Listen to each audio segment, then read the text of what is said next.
Fazendo aí o acompanhamento da leitura anual, nós alcançamos já o livro de Juízes, né? Estamos aqui numa guerra sem fim entre os israelitas e chegamos aqui na passagem falando sobre Gideão. Passamos aí sobre o cântico de Débora, falamos sobre Eude, sobre Jael, sobre Císera, e agora hoje nós iniciamos sobre a passagem sobre Gideão e os 300, né? Normalmente nas nossas igrejas a gente canta muito, né, sobre Gideão e os 300 e como foi essa batalha, e somente 300, no nosso ponto de vista, 300 é bastante gente, né? Nossa, só Gideão e os 300, a gente fala, nossa, só 300? 300 parece 300 homens, né? Lutando numa guerra, numa situação, parecem muitos, né? Mas quando a gente faz essa leitura a respeito dessa passagem de Gideão, a gente encontra muitos detalhes, né, que são preciosos aí no nosso entendimento para o Deus que nós servimos, mesmo quando ainda era o tempo da lei, né, mesmo quando ainda nós estamos no tempo da graça, no tempo que Jesus veio e repaginou todo essas leis, né, todo esse entendimento sobre Deus, todo o entendimento sobre o relacionamento do homem com Deus, com o Salvador. Mas nessa passagem em específico, nós temos muitos detalhes, né, que enfatizam sobre a passagem, sobre o relacionamento que Deus tentava estreitar com o seu povo, mas em alguns aspectos o povo estava sempre retrocedendo, sempre intentando, né, uma frase que é muito corriqueira nesses primeiros livros, e o povo de Israel fez o que era mal aos olhos do Senhor. E repetidamente nós vemos essa frase, né, desde Gênesis, no Levítico, Deuteronômio, no Êxodo, em Josué, aqui agora nos Juízes, né, nós vemos que as passagens passam-se os anos, eles são vitoriosos, se aproximam de Deus, refazem as suas alianças, mas aí chega um momento que eles sempre se voltam a outros deuses, outras práticas, que é mal aos olhos do Senhor, né? Então quando a gente lê, a gente fala, nossa, mas esse povo não tem jeito, esse povo é um povo pervertido, é um povo que não tem memória, mas muitas vezes nós somos exatamente esse povo, né? Nós somos exatamente esse povo que de uma maneira diferente, de uma maneira de uma maneira mais atualizada, se é que nós podemos dizer assim, a gente se volta o nosso coração, o nosso entendimento contra os ensinamentos do Senhor, e fazemos exatamente o que os israelitas faziam, né? O que era mal aos olhos do Senhor, se prostituindo, se voltando a outros deuses. Quando nós olhamos essa maneira de outros deuses, né, a gente sempre tem esse distanciamento de achar que são ídolos, são outras práticas, né, de outras religiões, mas quando a gente começa a observar as nossas próprias práticas, as nossas próprias condutas diárias, o nosso próprio entendimento sobre o nosso relacionamento com Deus, nós não nos entendemos como esse povo também que se voltava os olhos, né, se voltava o seu tempo, né, de adorar a Deus, de estreitar o relacionamento com o Senhor. E essa também é uma maneira de nós fazermos o que é mal aos olhos do Senhor. É bom que nós fiquemos atentos também, né, com as nossas próprias práticas. Vamos fazer a leitura aqui, irmãos, em Juízes 6, a partir do versículo 11. É uma leitura até um pouquinho extensa, mas é bom que nós tenhamos esse entendimento aqui entre nós, né? Nós temos aí um tempinho não tão extenso, mas vai ser possível a gente fazer essa leitura. Um anjo fala com Gideão. Então o anjo do Senhor veio e assentou-se debaixo do carvalho que está em Ofra, que pertencia a Joás, a Besrita.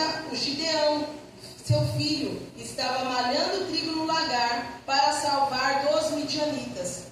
Então o anjo do Senhor lhe apareceu e lhe disse: o Senhor é contigo, varão valoroso. Mas Gideão lhe respondeu: ai, Senhor meu, se o Senhor é conosco, por que tudo isso nos sobreveio? E que é feito das suas maravilhas que os nossos pais nos contaram, dizendo: não nos fez o Senhor subir do Egito, porém agora o Senhor nos desamparou e nos deu na mão dos midianitas.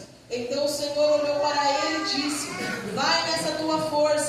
livrarás a Israel da mão dos midianitas, porventura não te enviei eu? E ele disse: Senhor meu, com que livrarei a Israel? Eis que a minha família é a mais pobre em Manassés, e eu, o menor na casa de meu pai. Irmãos, eu quero enfatizar esses primeiros versículos, que quando nós olhamos, Gideão estava malhando trigo no lagar, e que ele fala que a família dele era mais pobre, ele era o menor da casa, porque muitas vezes a gente vê, mas eu sou o menor da casa do pai, não sei o quê, e a gente perde qual que é o princípio dessa palavra. Aqui nessa ocasião, nós vemos coisas, que não era usual, malhando trigo no lagar.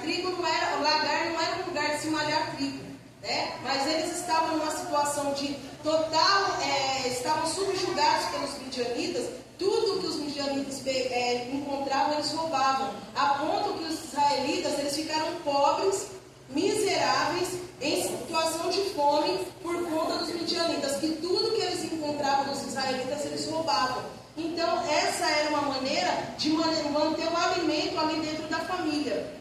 Quando Gideão, ele fala que a família dele era da mais pobre de Manassés, e ele era o mais novo dos irmãos, é porque o irmão mais novo, normalmente, ele não era alguém que era lembrado. Na palavra do Senhor, dentro dos estudos sagrados, nós vemos alguns irmãos mais novos, inclusive Davi, que o serviço que ele fazia era alguma coisa afastada, um serviço sem muita importância, era um serviço que não era muito lembrado, que não estava visto, e assim também foi com Gideão. Ele estava malhando trigo no lagar, que não era um lugar que era para malhar trigo, ele era o filho mais novo, normalmente não era. Se o Senhor fosse para se apresentar para alguém da família, para se ter credibilidade, não seria o filho mais novo, seria o pai do Gideão, seria o irmão mais velho, seria alguém, algum representante ali da sinagoga, não seria, no caso, o irmão mais novo, o filho mais novo. Então ele falava, mas por que comigo? E aqui no versículo 16, e o Senhor lhe disse: porquanto eu hei de ser contigo, e tu ferirás os midianitas como se fosses um só homem. E ele lhe disse: se agora tenho achado graça aos teus olhos, dá-me um sinal de que és comigo. Rogo-te que daqui não te apartes até que venha, e traga o meu presente e ponha perante ti, e eu esperarei até que voltes. E entrou Gideão e preparou um cabrito e bolos asmos e um éfa de farinha. A carne pôs um açafate, um caldo, e pôs uma panela, e trouxe-o até debaixo do carvalho e lhe apresentou. Porém o anjo do Senhor lhe disse: toma a carne e os bolos e põe-os sobre este penha, e verte o caldo, e assim o fez. E o anjo do Senhor estendeu a ponta do cajado que estava à sua mão, e tocou a carne e os bolos. Então subiu o fogo da penha e consumiu a carne e os bolos, e o anjo do Senhor desapareceu de seus olhos. Então viu Gideão que era o anjo do Senhor Jeová, que ouviu o anjo do Senhor face a face. Porém o Senhor lhe disse: paz seja contigo, não temas, não morrerás. Então Gideão edificou ali um altar ao Senhor, e lhe chamou: o Senhor é paz, até o dia de hoje. E aconteceu naquela mesma noite que o Senhor lhe disse: toma o boi de teu pai, a saber, de 7 anos, e derriba o altar de Baal, que é o de teu pai, e corta o bosque que está ao pé dele, e edifica o Senhor teu Deus a um altar no cume deste lugar forte. Então Gideão tomou 10 homens dentre os seus servos, e fez como o Senhor lhe dissera. E sucedeu que, temendo ele a casa de seu pai e os homens daquela cidade, não fez de dia, mas fez de noite. Irmãos, quando nós observamos essa passagem de Gideão, nós vemos aí uma semelhança com a passagem ali de Abraão, quando ele teve a visita dos anjos do Senhor na porta da sua casa, que aqueles 3 homens estavam, e ele fez o que? Ele recebeu aqueles homens muito bem, ele já identificou que aqueles homens, eles não eram apenas viajantes. Da mesma forma com que Gideão, ele percebeu que não era apenas um homem falando palavras ao vento. Ele já recebeu como se recebem os santos, como se recebe uma pessoa bem recebida, uma pessoa que tem um relacionamento. Embora eles estivessem numa situação de estarem subjugados pelos midianitas, estarem numa situação de fome, ele